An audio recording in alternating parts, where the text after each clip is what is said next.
Hello and welcome to The Truth About Storytelling. This is Tyreen Martinson, and this is actually take 3 on this video. Take 1 just was an epic fail. Take 2 did not upload and has some problems with it for some reason.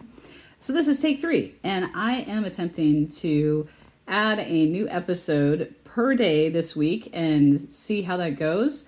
So it's day 2 of my week, starting on Tuesday because we had New Year's Day on Monday. And so far, day 2 has been interesting. And today was the day that I planned and already did in one video talk about the balance of writing and daily life and marketing. So when a video fails to upload or there's things that just go wrong, it means it takes more time to do.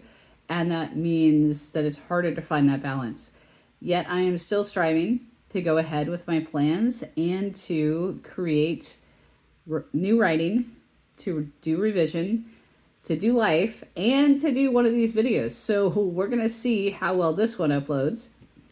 But my tips for myself and for anyone else listening, if you want to balance a writing life and regular life, along with all the marketing and those types of things that go along with book publishing, I recommend having a place where you keep your schedule and taking the time each day to look at how much time you have in the day and prioritizing 3 items, maybe 5 items.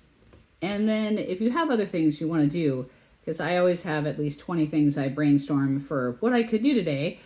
I know what I do is in my notebook, I brainstorm it all out. Then I pick 3 priorities, my top 3 priorities. Then I pick 2 to 3 more that I really want to get done.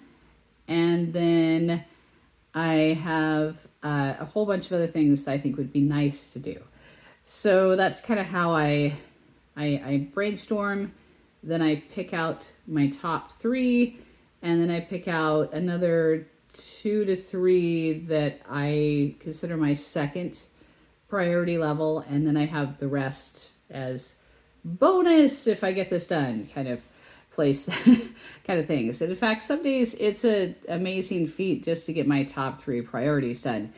So it all just depends. It's really difficult to balance a self-scheduled writing life as well as all the work and regular life we have going on when we're creatives.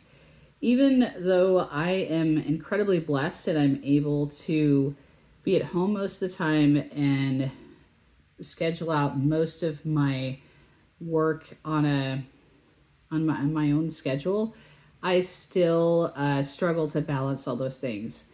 I have 2 part-time jobs, I have volunteer work that I do, and I help my parents with a variety of tasks. Although they are fiercely independent and they want to do their own thing, I do feel that I need to start helping them more and more as they're in their 80s and they need a little more help at the grocery store and a little more help here and there. They're still doing a lot on their own, but when I go to the grocery store with them, I'm usually glad that I went. So yeah, I don't know if that makes sense. But anyway, so I'm really thankful that I'm able to have the ability to make my own schedule. But that means that I have to be really careful not to get sucked into Instagram or YouTube or Facebook. It's really easy to get sucked into those things.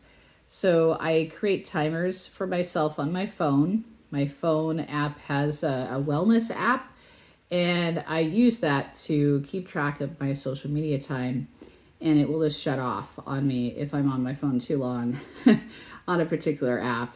I could use those apps on my computer, but I try not to. I do Facebook on my computer because I do some marketing there, and it's just easier for me to do all that marketing on my computer, but I still try to limit my time. And so for me, my biggest way of balancing my writing and my life is to keep a schedule and to look at the events of the day each morning before I start. Now, I usually actually like to start with 3 pages of free writing and a 10-minute session of yoga. The 10-minute session of yoga is new to me this year, but that's a new health objective that I'm trying to reach because I need it, and I'm trying to see it as a need and not as just a resolution. Like I resolve to do this because I'm going to be strong in willpower. No, I need to do deep breathing and yoga practice in the morning. So I write my 3 pages in my journal. I usually pray for a little while. I do yoga. I do more Bible study and more prayer. And then I write down my schedule for the day. Now, if I already know based on looking at my schedule the day before that I have a lot going on during the day, I might say, okay, well, I'm going to do 1 page of free journal writing, prayer, 5 minutes of yoga practice, 5 minutes of a really short Bible study and prayer, and then I'm going to write my schedule out and just hit it because I've got to for whatever reason. I know today was not quite that hurried, but because it was the day that I took my mom today to the grocery store, I knew that I would have that 2.5 hours or so of taking her to the grocery store and then getting coffee and actually bringing coffee back to my dad and then hanging out with them and chatting for a little while.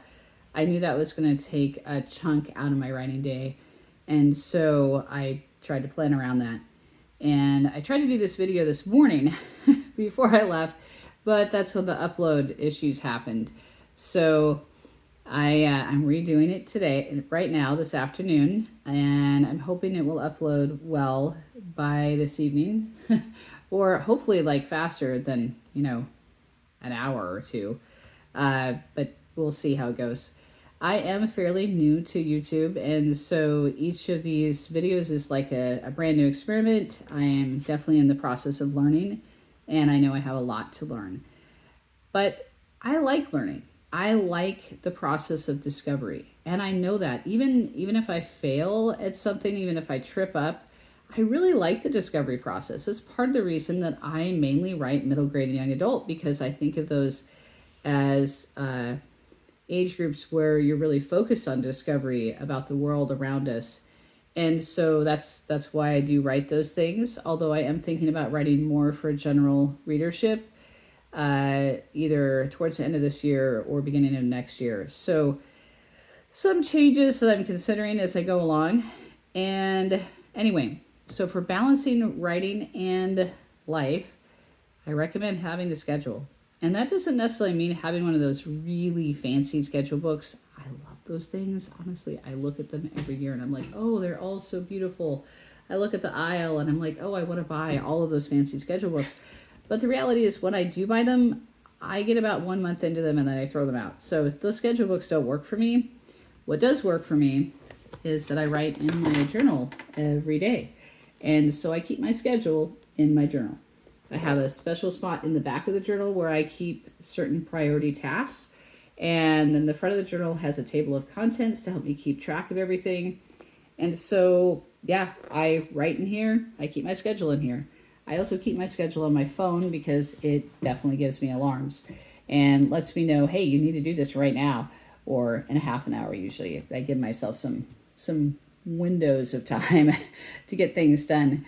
So I think it's partly to balance writing and life. I think it takes a schedule. I think it takes giving ourselves a little bit of grace now and then, because there's days that things happen that we just don't expect. On one of my jobs, I'm a property manager for my parents, and sometimes we've had crazy things happen, like a pipe bust open inside of a wall that, had to be dealt with immediately. It took the fire department, my husband and I, and a plumber to get that thing fixed. So it was a fast, drop everything else and take care of this kind of thing. So there are things like that in life that we can't plan around because we don't know they're going to happen. The only plan we can have for those is saying, okay, it happened. I'm going to give myself grace for everything else. And the next day I'm going to start again. So I think if we can have that attitude, we can succeed. It's a long marathon to write a book. It's a long marathon to market a book. It's a long marathon to live a full creative life. It's a journey. And I don't know about you, but I'm really thankful to be on this journey. So thanks for joining me for this episode of The Truth About Storytelling. I hope that this is encouraging, and I hope that you get something out of it. So I'll see you around next time. See ya then. Thank you.